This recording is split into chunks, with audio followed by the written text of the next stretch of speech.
بھائیو مسجد نبوی کو اگر قبلہ شریف کی طرف پیٹھ کرتے ہوئے دیکھا جائے، مسجد نبوی کے جنوب میں ہے قبلہ، تو جنوب کی طرف پیٹھ کی جائے اور آپ کا رخ مسجد نبوی شریف کی طرف ہو، اس کے صحن میں کھڑے ہو کر،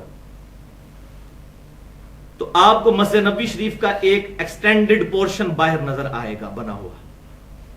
پیچھے بہت بڑی مسجد ہے، لیکن یہ آگے ایک ایکسٹینڈڈ پورشن تقریباً سکوئر فارم میں ہے، اور اس کی لمبائی تقریباً 200 فٹ اور چوڑائی بھی تقریباً 150 سے 200 فٹ ہے.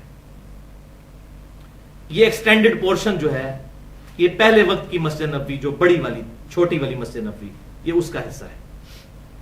اب تو بہت زیادہ توسیع ہو چکی ہے. تو اس ایکسٹینڈڈ پورشن کے مغرب کی جانب، جنوب کی جانب تو ہو گیا قبلہ، اور یہاں پر محراب بھی اسی ایکسٹینڈڈ پورشن میں ہے. اس کے مغرب کی جانب باب السلام ہے. جس شخص نے بھی روزہ شریف پر حاضری دینی ہوتی ہے وہ اس باب السلام سے داخل ہوتا ہے، یعنی مغرب کی طرف سے داخل ہوتا ہے اور مشرق کی طرف ٹریول کرتا ہے. پھر اس ایکسٹینڈڈ پورشن کے اس کارنر پہ جب پہنچتا ہے تو یہاں پر وہ دروازہ ہے جسے کہتے ہیں باب البقی، کیونکہ اسی کی سیدھ میں آگے بقیع غرقد قبرستان ہے، جہاں پر 10,000 صحابہ کرام علیہم رضوان کی تقریباً قبریں موجود ہیں، اور بہت بڑے امت کے بڑے بڑے محدثین اور صحیح العقیدہ اولیاء اللہ کی قبریں وہاں پر موجود ہیں. عبداللہ ابن ابی کی قبر بھی وہیں پر ہے. تو لہٰذا مدینے میں دفن ہونے سے بھی مسئلہ نہیں ہونا جب تک عقیدے کی اصلاح نہیں ہوگی. شفاعت بھی اس کی ہونی ہے جس نے شرک نہیں کیا انشاءاللہ. وہ تو بخاری اور مسلم کی حدیث ہے. اللہ تعالیٰ نے ہر نبی کو ایک دعا دی تھی، وہ اس نے دعا اسی دنیا میں کر لی، اور میں نے اپنی دعا اپنی امت کے لیے چھپا کے رکھی ہے. اس دعا کے ذریعے میں قیامت والے دن امت کی شفاعت کروں گا، اور میری دعا سے ہر شخص کو نفع پہنچے گا سوائے اس شخص کے جس نے اللہ کے ساتھ کسی قسم کا شرک کیا ہوگا. تو شرک is the most sensitive issue in the sight of Allah. اس پہ میری ڈیٹیل گفتگو ہے مسئلہ نمبر 3 کے نام سے، دعا صرف اللہ ہی سے، اور اسی پر ریسرچ پیپر بھی ہے، ریسرچ پیپر نمبر 3. بال یہ باب البقی ہو گیا.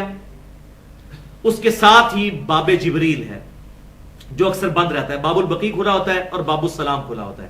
باب السلام سے لوگ انٹر ہوتے ہیں، اور باب البقی سے بالکل باب البقی کے پاس ہی آپ کو گنبد خضرا نظر آئے گا، جو کہ حجرہ عائشہ کے اوپر بنا ہوا ہے. دراصل یہ گنبد بھی 668 ہجری میں، یعنی آپ صلی اللہ علیہ وسلم کی وفات کے 650 سال کے بعد ایک فاطمی بادشاہ نے منت مانی تھی، تو اس نے یہ رکھا.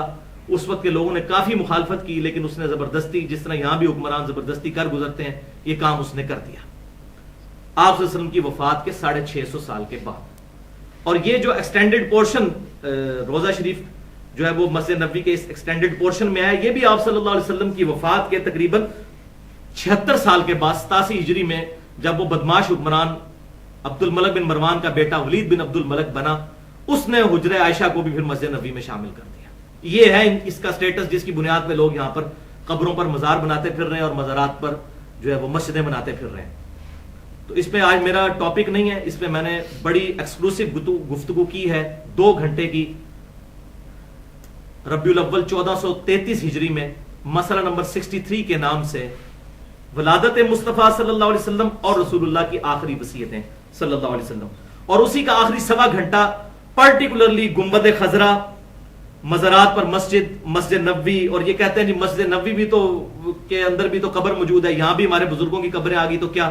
یہ سارے ایشوز میں نے بالکل صحیح طریقے سے سمجھائے ہیں کہ یہ عوام کو کس طریقے سے دھوکہ دیتے ہیں.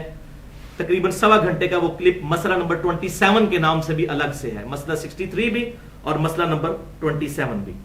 بہرحال یہ جو گنبد خضرا ہے، اس کا جو یہ جو پورشن ہے، یہ تقریباً یہ سامنے والی جو جنوب کی طرف دیوار ہے، اس سے تقریباً آپ سمجھ لیں 15-20 فٹ پیچھے اگر آپ آ جائیں تو یہ حجرہ عائشہ موجود ہے، جس کے آگے سنہری کلر کی گولڈن کلر کی جالیاں ہیں، اور اسی کے اوپر گنبد خضرا ہے.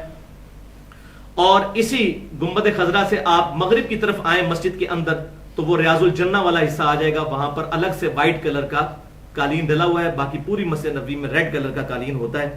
تو وہ انہوں نے ڈسٹنگوش کرنے کے لیے اس کو وائٹ کلر کے قالین کے ساتھ مزین کیا ہوا ہے. تو یہ سارا مسجد نبوی کا اس حوالے سے تعارف ہو گیا. اب یہ جو ایکسٹینڈڈ پورشن ہے، اس کے پیچھے اب بہت بڑی مسجد نبوی بن چکی ہے، بلکہ نبی صلی اللہ علیہ وسلم کے مبارک دور کا جتنا مدینہ شریف تھا وہ اس وقت جو آج کی ڈیٹ میں آپ سمجھ لیں کہ 26 اکتوبر 2013 آپ صلی اللہ علیہ وسلم کی مبارک زندگی میں جتنا مدینہ شہر تھا وہ پورے کا پورا مسجد نبوی میں آ چکا ہے. یہ ایکسٹینڈڈ پورشن کے پیچھے بہت بڑی مسجد نبوی ہے اور ایکسٹینڈڈ پورشن کے آگے بھی خانہ کعبہ کی طرف بھی بہت بڑی یہ انہوں نے حصہ چھوڑا ہوا ہے. اور یہ پھر ڈبل ٹرپل سٹوری ہے, اس کے نیچے پورا پارکنگ کا ایریا بھی موجود ہے اور وضو خانے بھی نیچے تہ خانے کے اندر موجود ہے. اور اس کی پوری ڈیٹیل اگر دیکھنی ہو تو بن لادن کمپنی جو ہے انہوں نے ایک ویڈیو بنائی ہے مسجد نبوی کی اور مسجد حرام کی تعمیر کی, وہ یوٹیوب پہ اویلیبل ہے, 1-1 گھنٹے کی ویڈیوز. اس میں آپ دیکھیں تو آپ کو اندازہ ہوگا کہ کس طرح اربوں ریال لگا کر سعودی حکومت نے, ان کو اللہ تعالیٰ نے توفیق دی ہے کہ انہوں نے اللہ کے محبوب صلی اللہ علیہ وسلم سے منسوب اس مسجد نبوی اور خانہ کعبہ شریف کی تعمیر پر کس طریقے سے پیسہ خرچ کیا ہے. الحمدللہ.